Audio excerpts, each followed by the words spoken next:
Welcome to Summarize, where every great book is transformed into powerful, clear, and easy-to-digest audio summaries. Save time, learn faster, and upgrade your mind, one book at a time. This is Summarize. Wisdom made simple. If you'd like to go deeper, you can read the full book on Amazon or listen to it on Audible.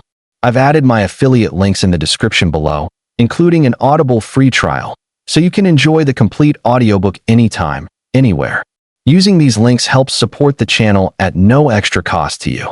Be Obsessed or Be Average book by Grant Cardone. Be Obsessed or Be Average is Grant Cardone's unapologetic manifesto against mediocrity.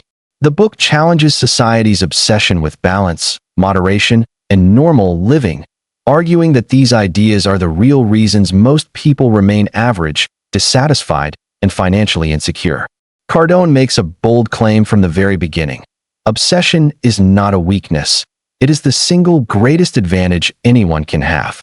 According to him, every extraordinary achievement in history was the result of obsession, not talent, luck, or balance. Cardone opens the book by redefining obsession. Society often labels obsession as unhealthy, extreme, or dangerous, but Cardone argues that this narrative is designed to keep people controllable, predictable, and average. He explains that obsession is simply an intense, focused commitment to a purpose, goal, or mission. When channeled correctly, obsession becomes fuel, driving persistence, energy, creativity, and resilience. Without obsession, people settle. With obsession, they dominate. The core argument of the book is that average thinking produces average results. Most people are trained from childhood to avoid standing out, to play it safe, and to aim for realistic goals. Cardone argues that realism is often just disguised fear. People lower their ambitions not because they lack ability, but because they fear judgment, failure, and responsibility. Obsession, on the other hand, removes fear by replacing it with purpose so strong that doubt becomes irrelevant. Cardone draws heavily from his own life experiences, particularly his rise from addiction and obscurity to massive success. He explains that nothing in his life changed until he became obsessed with success. Not interested, not motivated, obsessed. This obsession forced him to work longer hours, think bigger, study harder, and outlast competitors who relied on talent or comfort. He emphasizes that obsession is not about working endlessly without direction. It is about applying extreme focus to the right activities.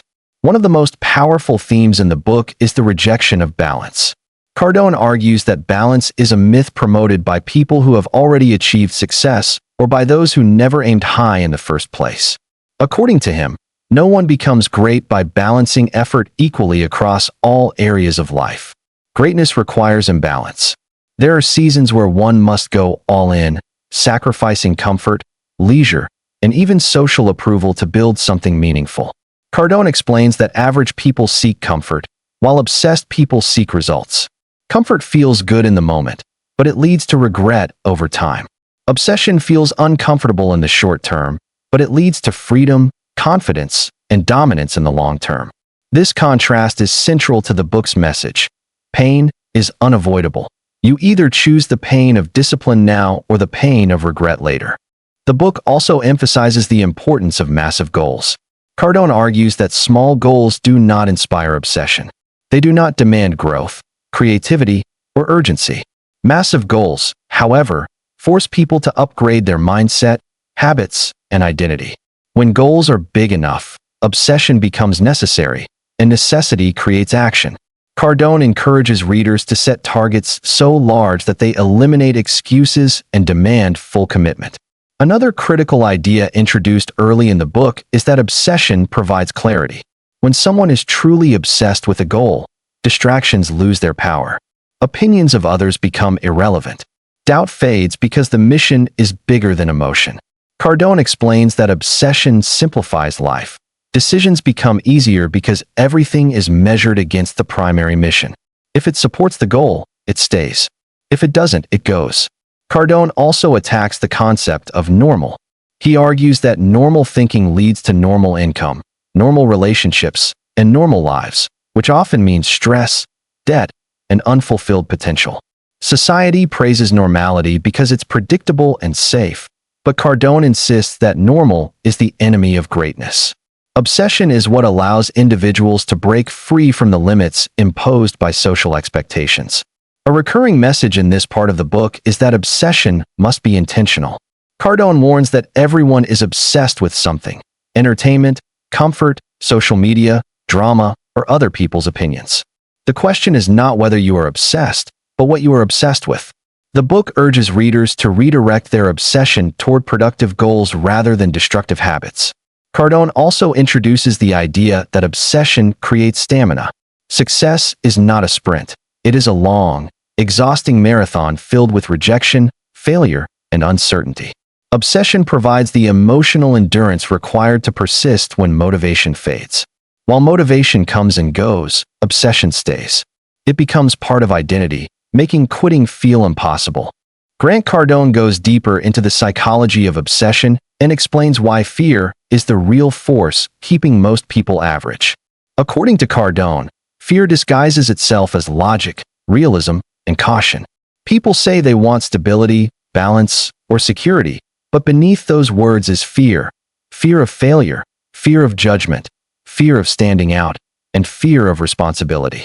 Obsession, Cardone argues, destroys fear because it replaces hesitation with overwhelming purpose. When someone becomes obsessed with winning, fear no longer controls decision-making. Cardone explains that average people make decisions based on comfort, while obsessed people make decisions based on outcomes. Comfort-based decisions prioritize rest, approval, and short-term ease. Outcome-based decisions prioritize growth, results, and long-term dominance.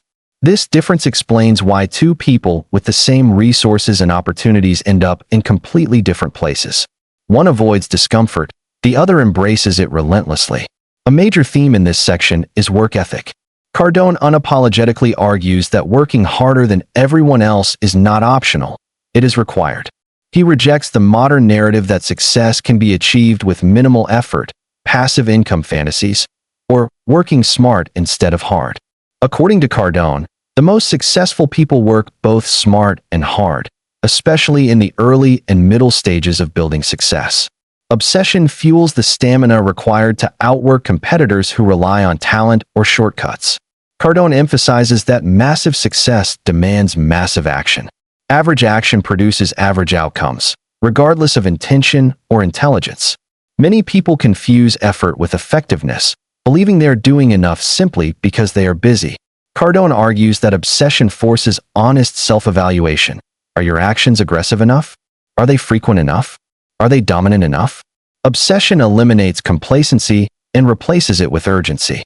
Another powerful idea introduced here is that obsession creates energy. Cardone explains that energy is not something you wait for. It is something you generate through action. The more engaged and committed you are to a goal, the more energy you create. Average people feel tired because they lack purpose. Obsessed people feel alive because their mission fuels them. This energy becomes contagious, attracting opportunities, attention, and momentum. Cardone also challenges the idea of knowing when to stop. Society praises moderation and warns against burnout, but Cardone argues that burnout comes from lack of progress, not excess effort. People burn out when they work without seeing results.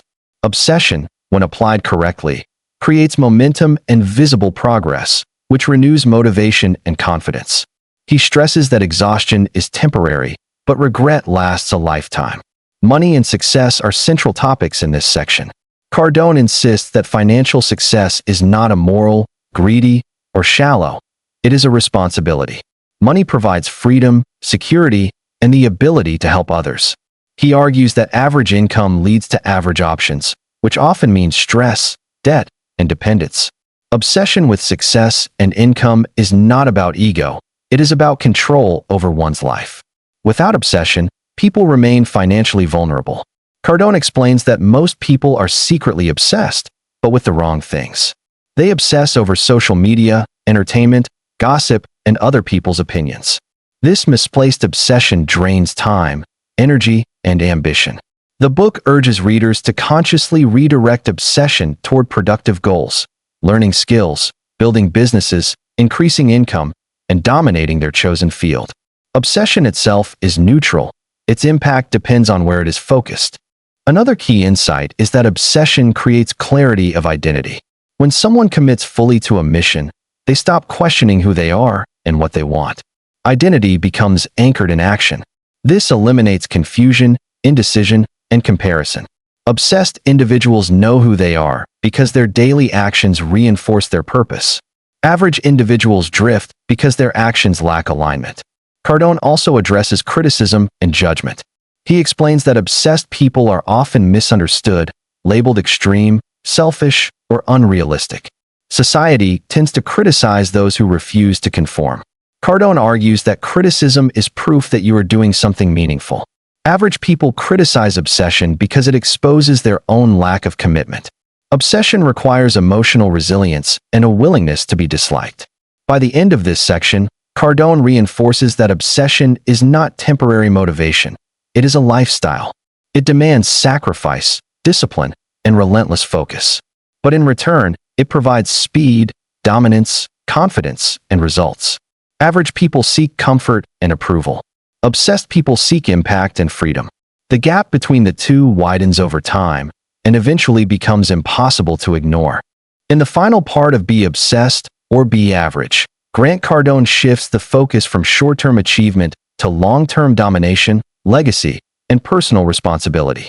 He explains that obsession is not just about getting rich or winning temporarily. It is about sustaining success, staying relevant, and building something that lasts. Average people think in short time frames, weeks, months, or the next paycheck.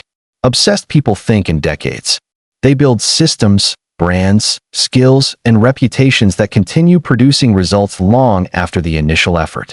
Cardone introduces the idea that obsession is the cure for mediocrity in all areas of life, not just business or money.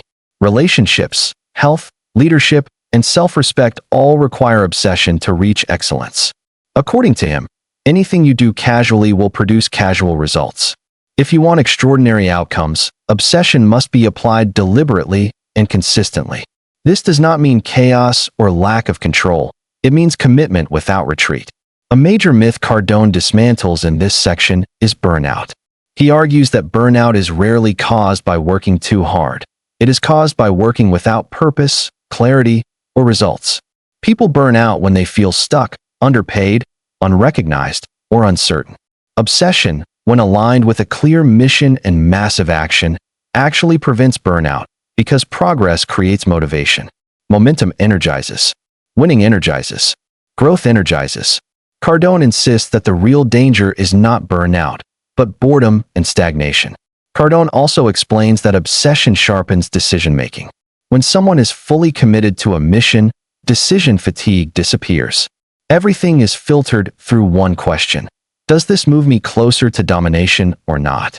Average people struggle with decisions because they lack a central purpose. Obsessed people move fast because priorities are clear. Speed, according to Cardone, is a competitive advantage that obsession naturally creates. Legacy becomes a central theme as the book nears its conclusion. Cardone challenges readers to think beyond personal comfort and consider their long-term impact. Average living produces forgettable lives. Obsession produces influence, inspiration, and legacy. The people remembered throughout history were not balanced, moderate, or cautious. They were consumed by a mission larger than themselves. Cardone argues that obsession is how individuals transcend ordinary existence and leave a mark on the world. Another critical point in this section is personal responsibility. Cardone refuses to allow readers to blame circumstances, the economy, upbringing, or luck. Obsession forces ownership. When you are obsessed, excuses disappear. You find a way or you make one.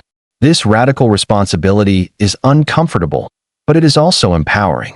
It returns control to the individual and eliminates victimhood. Cardone emphasizes that obsession must be protected. As success grows, distractions increase. Comfort, money, recognition, and lifestyle upgrades can weaken obsession if not managed intentionally. Many people lose their edge once they experience initial success. Cardone warns that complacency is the fastest path back to average. Sustained obsession requires discipline, humility, and continuous self-pressure to grow. The book also reinforces the importance of domination mindset. Cardone argues that playing to survive is not enough in a competitive world. Survival thinking leads to minimal effort and defensive strategies.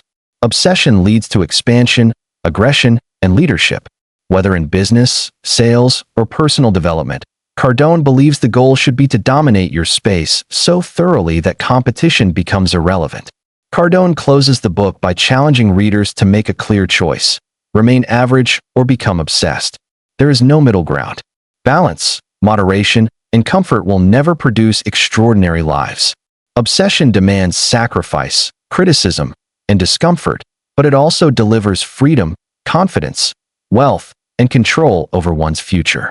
The pain of obsession is temporary. The pain of average is permanent. The ultimate message of be obsessed or be average is unapologetically direct. Greatness is not for everyone, because not everyone is willing to commit fully. Obsession is a decision, not a personality trait. Anyone can choose it, but few do. Those who do separate themselves permanently from the masses. Grant Cardone leaves readers with a final truth: you are already obsessed with something. The only question is whether your obsession is building your future or destroying it. When obsession is focused intentionally, it becomes the most powerful force in human achievement. When ignored or misdirected, it keeps people stuck in cycles of average thinking and average living. In the end, Be Obsessed or Be Average is not a motivational book. It is a confrontation. It forces readers to examine their effort, ambition, and excuses. It demands honesty. It does not promise comfort or ease, but it guarantees clarity. If you want extraordinary results, obsession is the price. Pay it or accept average forever. Want the complete insights from this book? Check out the links in the description to get your copy on Amazon, or listen on Audible with a free trial. Perfect for learning while commuting, working out, or relaxing at home. Using these links supports the channel and helps me bring you more great summaries at no extra cost. Keep listening to Summarize. If you enjoyed this summary, support the channel by liking and subscribing. It helps the knowledge reach more people. Until next time, keep learning.